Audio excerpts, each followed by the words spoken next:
That's acting 101, just in case you want to get a little peel behind the curtain here a little bit. This is Chad Rabinovitz, who is the producing artistic director. That's the first time, I think, I've been here 20 years now. It's the first time you got it right. I got the name right? For the Adirondack Theater Festival, a frequent guest here, a good friend of mine, and we had a great idea.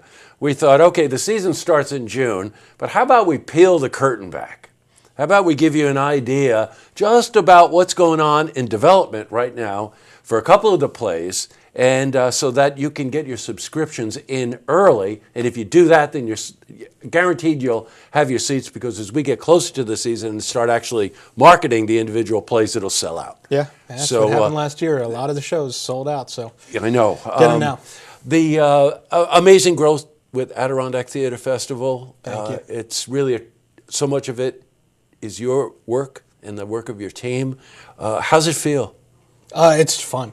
It's just fun. We're increasing the staff size this year. We get to do bigger shows now. So the more that people keep coming, the more we get to do for the community, and it's just a good time. Okay. It's a lot of work, though. You know what? Because as usual with us, they'll be knocking on the glass. We'll be done. We won't even get through, That's right. through what we want to talk about. I have to talk about the first two plays. The first one's called Some Lovers, and the second one is called Loch Ness. Let's start with Some Lovers. The second I heard about the music, I thought, that's not possible. And then in talking to you, it is actually possible. So let's let them in. It's a real story. It's Burt Bacharach's coming to Glens Falls, and this is not a jukebox musical. This isn't Burt's biggest hits. He wrote brand new music for this musical called Some Lovers, co-written with Stephen Sater, whose name you might know from Spring Awakening, two-time Grammy winner, Tony winner. He's got, 6 Grammys and 3 Academy Awards. No big deal. So they're working on a brand new musical that is about two 40-somethings who look back on their relationship when they were in their 20s. So we see the 40-year-old versions of themselves and the 20-year-old versions of them. A romantic musical. It's incredible. The music is unbelievable. Yeah, well, you know what? He said the important thing here. This isn't just a play set to Burt Bacharach's hits. Yeah. This is a score that's written. And you want to peel the curtain back a little bit on this? I can tell you that anybody who knows music at all will tell you there are a few composers, Burt Bacharach, maybe Donald Fagen of Steely Dan. These are artists that compose with chord structures that defy imagination a lot of times. It becomes very accessible because of melodies. You become used to the melodies. That's why Dionne Warwick, for instance, was such an amazing vocalist, because she could capture the magic of a Burt Bacharach composition.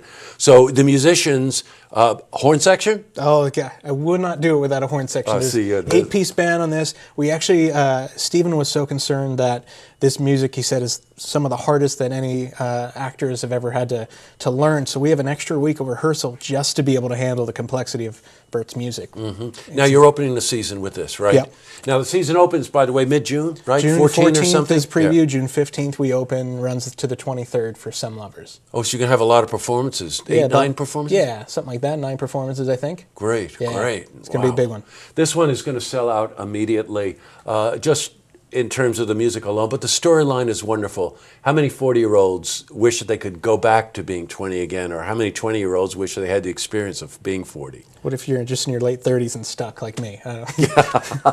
What do I go back to? You go back to what you're doing best. Please, I don't care what you're doing, but please keep doing it. I want to move to the next one, because if the music is complicated in Some Lovers, the staging for Loch Ness, hint, when you think Loch Ness, what do you think of? I think of the monster. Yeah, hello. Yeah, and maybe Scotland.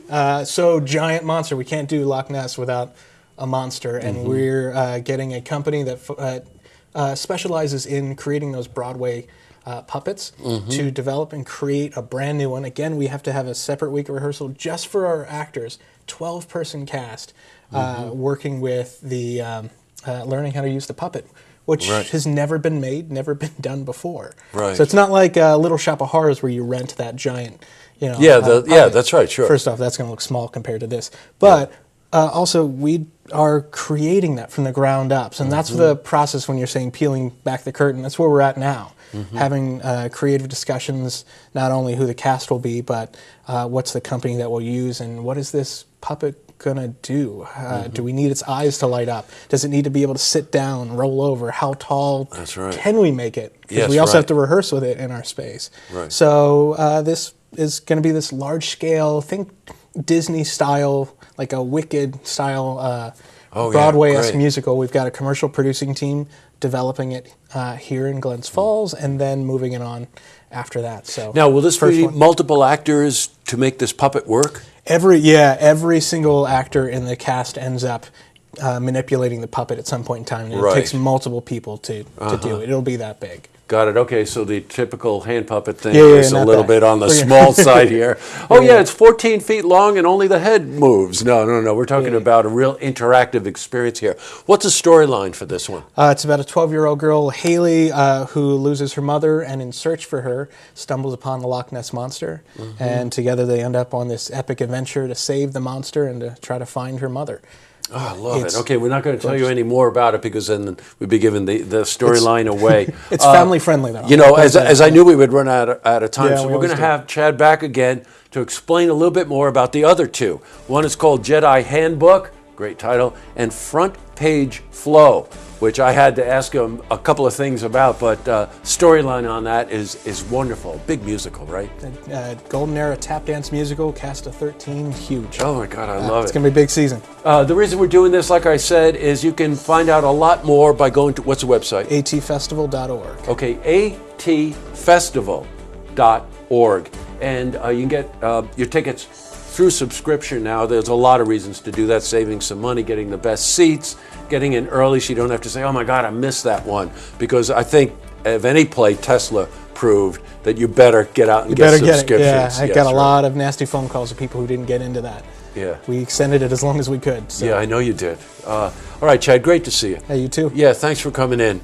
And don't forget, they're working hard behind the scenes right now to get this season up and off the ground. And more, every single year, ATF is becoming such a heartbeat in the city of Glens Falls. Great to see you. Come back and talk about the other two, all right? I'll be back. Okay, good. To see this interview again, you can head to our website, looktvonline.com.